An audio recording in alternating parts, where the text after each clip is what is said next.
Собственники видят в каждом коте врага и считают румынскую стенку главным украшением квартиры. Жильцы уверены, что пара дырок в новой стене и сломанный кран – дело житейское. В мире евроремонтов и депозитов много предрассудков. В этой серии Як-2022 вы узнаете, что будет, если применить инженерный подход к рынку аренды и сдачи жилья. Я нашла хорошую квартиру, она стоила всего 30 тысяч рублей. Мне стали звонить риэлторы. Это было просто невозможно. Они постоянно жаловались, что я как-то шумлюха, я просто ходил по квартире. Арендодатель не хочет сдавать нам квартиру, у нас много шерсти. Очень бесит, что мне каждый месяц приходится ездить отдавать наличными оплату за квартиру. Линолеум протоптали, диван протерли. Конечно, мы же жили в этой квартире 5 лет. Какого-то понятного продукта на рынке аренды не существует. Точно наше место для того, чтобы мы могли что-то сделать и донести счастье. По сути, мы пытаемся сделать честного, непредвзятого электронного риэлтора, который не берет огромный входящий платеж и который сопровождает обе стороны сделки на протяжении, на всем пользовательском пути.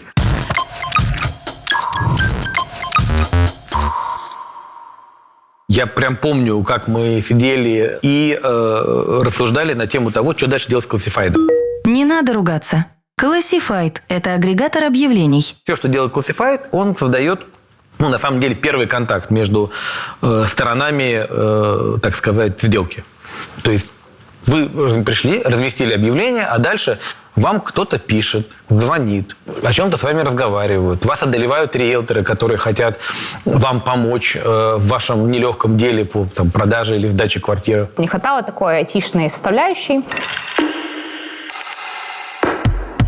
То есть чего-то в онлайне, чего-то внутри апа, какого-то взаимодействия не такого, более обезличенного, да, то есть именно такого процесса современного. Используя весь опыт Яндекса, его наработки, его тягу к автоматизации и упрощению процессов, мы хотели сэкономить время и сделать этот рынок прозрачнее, комфортнее, без лишних нервов для всех. Мы посмотрели на то, что делают в мире, поняли, что, модель существует, что мы не совсем завиральную идею придумали. И дальше мы начали делать классический стартап. Пошли и начали работать такими риэлторами, пытаясь руками собрать эту модель, понимая, где мы косячим, где мы не понимаем рынка, где мы, наоборот, думали, что слишком легко будет, а оно сложно. И мы действительно прошли путь стартапа, потому что мы ошиблись почти во всех местах, которые проходили.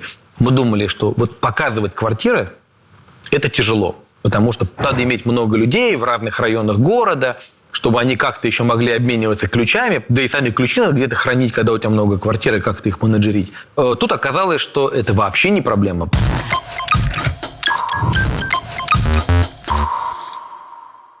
Ты можешь просто создать личный кабинет и управлять всем этим из другого города, из другой страны, в целом неважно. И также жилец может, не видя собственника, даже не побывав ни разу в квартире, он может ее снять по клику.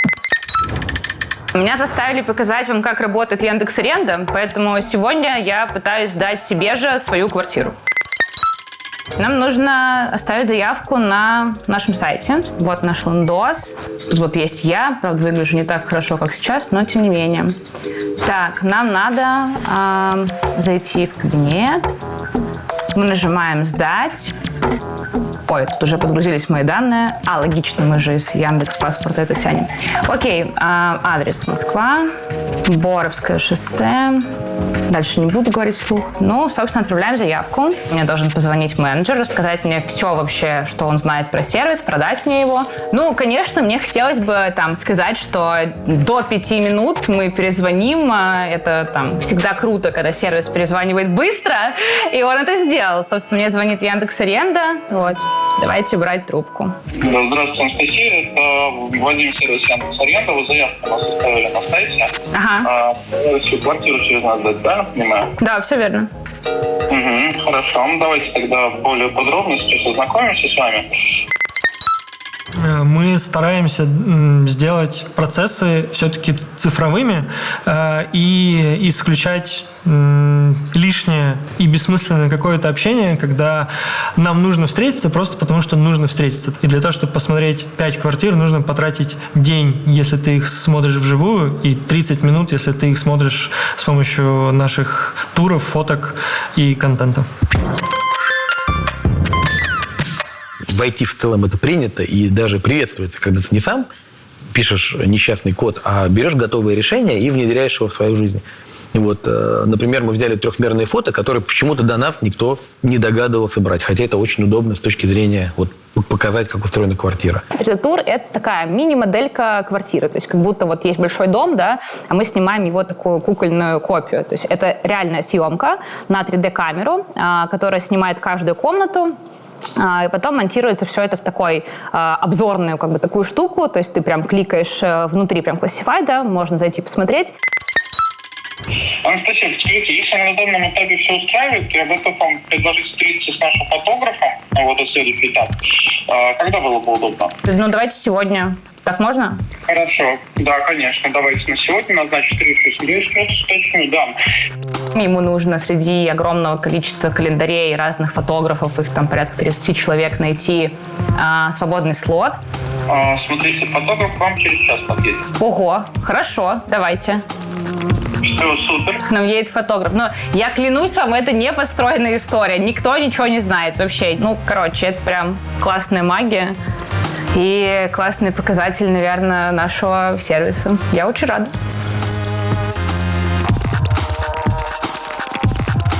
Фотограф. У него осталось буквально 13 минут, чтобы успеть до нас доехать в заявленное время. Привет. Заходите. Добрый день. Добрый. Как ваши дела? Не боитесь собак? Все нормально? Супер. Можно разуваться. Пожалуйста. Мы можем начать с 3D-тура. Окей. Как это все работает? 2 объектива, как угодно. Они снимают 2 кадра, потом все это склеивают. После программы специальная уже все эти снимки соединяет в одно, и получается полноценная 3D-квартира в целом. Сможешь даже надеть VR-очки и, в VR вообще перемещаться по квартире, как будто ты там уже живешь. Крутая тема. Довольно-таки удобная, компактная. Не нужно никого заморачивать. Занимает от 5 до 10 минут. Супер. Самая веселая история — это когда собственника ты просишь подождать в комнате в другой, а он выбегает в самый интересный момент, и, в принципе, камера, она с выдержкой снимает. И по понятным причинам получается бегущий человек, который по всему коридору пытается тащить кота, например. Это забавно иногда. Мы даже в чатиках у себя иногда смеемся с таких моментов.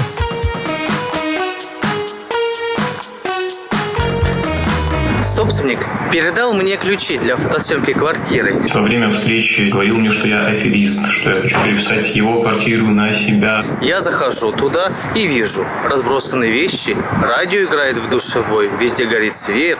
Показал мертвого таракашку, они его взяли, размазали по полу и сказали, что это чаинки. Я походил, пофотографировал и ушел. Они по итогу сказали, что это я вообще лично подкинул этих тараканов, и ловушку для тараканов тоже повесил я. Данные с этой камеры сразу уезжают на сервер. Из этих данных быстро нарезаются фотографии, которые мгновенно попадают в объявление, объявление публикуется. Объявление в среднем публикуется примерно через час от того момента, когда вот этот человек с камерой вышел с квартиры. Теперь нам нужно попробовать снять квартиру. Я создала специально для этого отдельный аккаунт. Так, выберите тип просмотра. Просмотр по 3D-туру, чтобы не терять время на офлайн. Вот фотографии квартиры. И есть 3D-тур. Давайте попробуем по нему походить. Ну, собственно, большая комната, кухня. Класс. Все снялось. В 3D-туре выглядит, кажется, лучше, чем в жизни. Вот, но краски чуть-чуть искажаются. Но в целом картинка прям полная.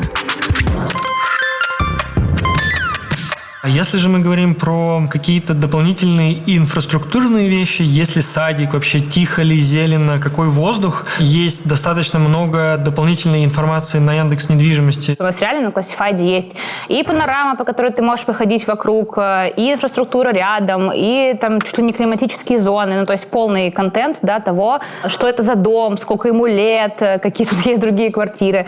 Ого, какие технологии! А если с соседями не повезло? Каковы шансы, что придя на офлайн просмотр квартиры, ты такой: подождите, пожалуйста, риэлтор и собственник, я постучусь к соседям, сейчас с ними познакомимся, попьем чайку, если они люди не очень, то я квартиру снимать не буду. Ну, то есть вряд ли, да, такое происходит в реальной жизни, и, наверное, про соседей там мы уже по факту узнаем.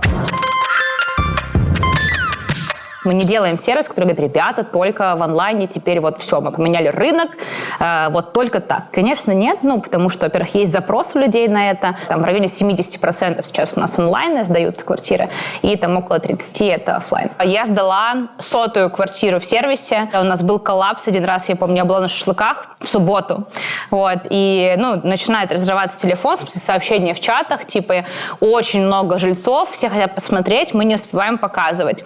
Вот, я пишу в наш чатик аренды, там, где там все топы. Ребята, у нас как бы трэш, мы не успеваем показывать квартиры, и все поехали на выезды такие, куда ехать, так, где ключи. Ну, то есть прям такой был очень классный выходной день на субботы. Звонят жильцу, берем. Алло. Здравствуйте, это Ипполит Аренда. Да, здрасте. Собственник одобрил вашу кандидатуру, готов заселять. Скажите, пожалуйста, куда же заселить? Когда вы планируете? Ну, вообще, хотелось бы прямо сегодня, честно говоря, у меня трудная ситуация. Хорошо. Мне сейчас чего делать, ждать? Да, сейчас необходимо подождать, пока мы составим договор, и мы отправим договор на подписание собственнику, и уже после этого отправим договор вам. У меня есть квартира, я хочу ее сдать, а где я возьму договор, который мне нужен для того, чтобы, ну, как-то устаканить наши отношения с жильцом в будущем? А потом он пропадет, не заплатив мне. Или того хуже, зальет соседей на 8 этажей вниз. Уникальность нашего договора, она, наверное, в том, что мы пытаемся кристаллизовать в нем опыт 10 тысяч договоров аренды, которые мы обслуживаем, и ситуаций всех, которые у нас возникают в нем. Несмотря на весь онлайн, договор-то юридически должен быть правильный. Мы такие, ну мы же Яндекс, у нас же юристы, мы же все знаем, все умеем. Сейчас мы сгунявим договор. Риэлтор же печатает из интернета, и нормально. Вот. Но в итоге там около 3 месяцев ушло на создание, на там, запуск, и он дорабатывался еще потом. Каждый следующий приходящий владелец квартиры читал наш договор и говорил: не, ребят, у вас договор неправильный, не годится, нужен другой. И мы хотим вот этот пункт в договор, и вот это впишите, и вот это. То есть бывают абсурдные какие-то вещи. Ну, типа там, что в квартиру нельзя приходить после 22:00 был запрос, потому что это мешает соседям. А мне не мешает. Приходите, когда хотите. Мы, по-моему, единственные в мире, которые, ну, в России так точно, кто полностью сделал электронный договор. То есть можно снять квартиру, вообще не подписав ни одного документа и ни разу не встретившись с живым человеком со стороны, значит, так сказать, владельца квартиры. Да, здравствуйте, это Яндекс.Аренда. Да, здрасте, слушаю. Я звоню вам по жильцу, которого вы согласовали, Дарья. Мы с ней связались, она готова уже сегодня заселяться, подписать договор. А, прям сегодня? Да. Осталось тогда подписать договор. Сейчас я его подготовлю, и мы вам его пришлем на подписание. Ага, а что подписать? Рукой подписать или как? Нет, он подписывается с помощью простой электронной подписи в личном кабинете. Так, ну что, нам пришел пуш о том, что договор готов. Сейчас я его покажу. Вот. Нажимаю кнопку «Подписать». Мы отправили код, подтверждение на номер. Ждем код. Код пришел. Вбиваем код, подтвердить. Договор подписан. Отлично. Как съезжают люди? Они звонят и говорят, мы хотим съехать, пожалуйста, пришлите нам выездного менеджера. У нас есть такая услуга, то есть наши выездные менеджеры, ребята ходят по квартире, фоткают какие-то недостатки, поломки. У нас есть регламенты по поводу того, что делать там с ущербом имуществу. У нас есть регламент того, как убраться, как компенсировать все штуки и ущерб собственнику, но у нас нет регламента того, что делать живым существом, которого оставили. Пришел выездной менеджер, открыл квартиру, а там кот. То есть встречает его. Тоже еще, слава богу, мы приехали через день или через два. Котика спасли. Там у нас работает Юля, руководитель поддержки. Она забрала кота себе, выхаживала его, с ним занималась. Сейчас котик пристроен и живет в квартире, все у него хорошо. Если ты заселяешься животным, то есть возможность написать, что за порода собаки, можно добавить фоточку своего животного, то есть чтобы люди, к которым ты заезжаешь с собакой или с кошкой или с питоном, у нас такие кейсы тоже были, то, соответственно, они понимают, с каким именно животным ты заезжаешь, потому что просто сказать собака, этого обычно людям недостаточно. Они звонят, говорят, а что, а кто, она лает или не лает, как. Люди часто переезжают с животными в новые квартиры, и наш сервис это приветствует. Основное неудобство со стороны собственника – это предлог раз в месяц приходить в квартиру, смотреть, кто живет, как живет, грязно, чисто, для того, чтобы забрать деньги и за аренду. И, естественно, именно к этой дате обычно в квартире происходят какие-то уборочки, спрятать не знаю, какой-нибудь предмет, который лучше, чтобы не видели. Мы даем возможность арендатору оплатить с карты. Эти деньги моментально через нас уходят собственнику, и он их получает тоже себе на карту. В целом, любая покупка, зашел, нажал на кнопку, ввел код из СМС. Если у арендатора нет возможности заплатить прямо сегодня, мы переводим собственнику все равно в день платежа, а дальше ждем, когда нам арендатор переведет. Мы напоминаем об оплате и делаем этот процесс не назойливым, но кажется удобным. В принципе, платить можно либо СБП, либо привязав карту. Оба способа очень быстрые. В любом случае оплатить договор наличными не получится. Только онлайн. Оплатить 54 311. Подтверждение покупки. Все, получается, оплатили, подписали. Теперь ждем ключи. Стандартный платеж при заезде в квартиру, когда вы ее снимаете, 3 арендных платы. Первая за первый месяц, вторая за последний месяц, он же депозит. И, собственно, комиссия риэлтору. Этот депозит, он тяжелый. Потому что формально его берут ровно на те случаи, когда что-то сломали, что-то потеряли. Но в реальности случаи бывают разные. И известны кейсы, когда владелец квартиры отказывается под любым предлогом возвращать этот платеж. У нас этого нет. У нас, я люблю говорить, all-inclusive в части цены на аренду. Все включено в эту цену. Нет никаких поборов сверху. Они не возникнут из ничего. То есть ты не отдавал депозит, а значит, его у тебя и не отберут. Бывали случаи, когда без всякой задней мысли человек, что называется, снял квартиру, пришел, лег на кровать, и она сломалась. Человек нам написал, я лег, а она сломалась. Представляю эту картину. В Яндекс.Аренде предлагается страховка на имущество. Все квартиры застрахованы на сумму арендной платы и имущество в нем. Страховка – это классная замена депозита. По сути, это подписка на твое спокойствие. То есть ты подписываешься на ежемесячное спокойствие, что даже если твоя собака что-то сделает с ковром, то страховая выплатит собственнику деньги, и все будет окей. И сейчас это все происходит уже, вообще очень удобно. У нас электронная опись есть, то есть тоже классная фича внутри личного кабинета, что ты, все видишь, можешь сравнить. Например, был случай, что обнаружили уже после того, как жилец выселился, что пропал умный стульчак от унитаза. То есть был обычный, и вы это не заметили сразу. Посмотрели на состояние квартиры до аренды, и там был, не самый обычный. Владельцу умного стульчика вернули 2500 рублей. А что делать, если залили соседей? Если прямо сейчас, то лучше звонить в какие-то диспетчерские службы, чтобы остановить потоп, а уже потом можно обратиться в Яндекс.Аренду, и все будет окей. Это самая главная фича нашего сервиса для собственников «Все бесплатно». Мы берем комиссию с жильца. Жилец платит ее раз в месяц. Сейчас она составляет 7%. То есть, когда собственник говорит, что он хочет сдавать, например, квартиру за 50 тысяч рублей, на Classified будет выставлено плюс 7% и сверху еще страховка.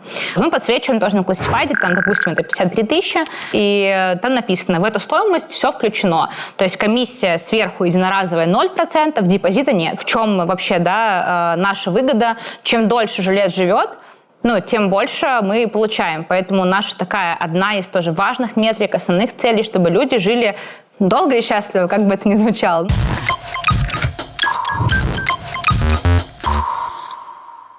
Мы очень похожи на то, что делало такси в свое время. Если вспомнить, 10 лет назад поездка на такси была некоторым, для меня лично стрессом. Это подними руку, это останови машину, это договорись о цене. И в аренде то же самое, где снять квартиру, чего, с кем разговаривать, какие-то люди неприятные, не хочу. Конечно, всегда, когда ты куда-то приходишь и что-то делаешь, ты кому-то не нравишься.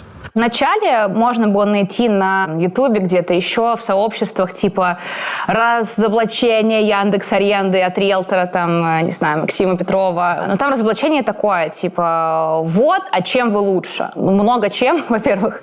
Во-вторых, мы ж не забираем ваш хлеб, по сути. Люди просто выбирают для себя, что им лучше, что им привычнее. Рынок квартир, которые сдаются в аренду в Москве, по разным подсчетам порядка 600 тысяч. Мне бы хотелось, чтобы в Яндекс.Аренде было, хотя бы 300 тысяч квартир. Я хочу, чтобы каждый квартиросъемщик приходил, когда снимал квартиру, говорит, а давайте я у вас ее сниму, но через Яндекс.Аренду, потому что мне удобно. Чтобы владелец квартиры был восторжен тем сервисом, который он получил, чтобы он и думать не мог о том, что можно сдавать квартиру как-то иначе. Здравствуйте. Спасибо большое. До свидания. Так, давайте проверим конверт. Наши ли там ключи? Открываем. Новое.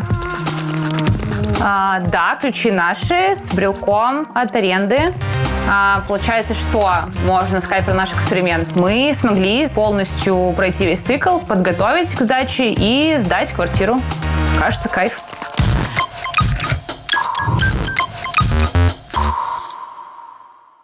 Если у тебя в квартире обои цветные с какими-то ромашками, гораздо выгоднее будет их переклеить на обои под покрас, и ты получишь выгоду в итоге, сдав квартиру дороже, нежели чем ты будешь ее с этой ромашкой сдавать. Что еще важно? Не оставлять лыжи на балконе. Они не нужны жильцу, а балкон нужен. То есть вывести все. Квартиры лучше всего сдаются, которые без личных вещей собственника. То есть где даже если есть бабушкина стенка, то в ней хотя бы нет сервиза. Была квартира однокомнатная, прям бабушкина, и там была такая кушетка, и обычно ковер просто висит на стене или лежит на полу. А здесь было комбо. Ковер висел на стене, спускался по стене, переходил на кушетку, то есть служил покрывалом. То есть просто шикарная квартира. Мы ее, кстати, сдали, 2 или 3 дня, что-то такое. Но она была чуть-чуть ниже рынка, мы ее сдали очень быстро. Когда есть какая-то киевская такая скандинавская светлая мебель, люди готовы за такую квартиру платить больше, нежели чем это бабушкина стенка или что-то еще. Уберись. Уберись в квартире. Реально чистые квартиры сдаются лучше, объективно. Не, классно. Очень классно. Идеальная квартира. Остаюсь здесь жить.